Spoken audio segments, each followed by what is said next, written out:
Hi friends, ఈరోజు మనం భోజనానికి ఏ రెస్టారెంట్కి వెళ్ళినా కందిపొడి పెడతారు. చాలా చాలా బాగుంటుంది. రెస్టారెంట్లో ఆయిల్ కూడా పెడతారు. ఆయిల్తో తింటేనే బాగుంటుంది.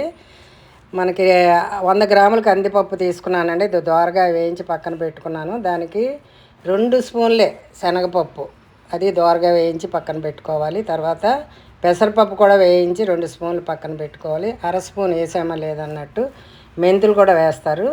తర్వాత ఎండుమిరపకాయలు 6-7 సరిపోతాయి. నేను ఎక్కువ వేసాను కానీ 6-7 సరిపోతాయి. కొద్దిగా ఆయిల్ వేసి దాంట్లో వేసాక మనకు ఇప్పుడు కరివేపాకు, ఇంగువ కొద్దిగా వేసుకోవాలి.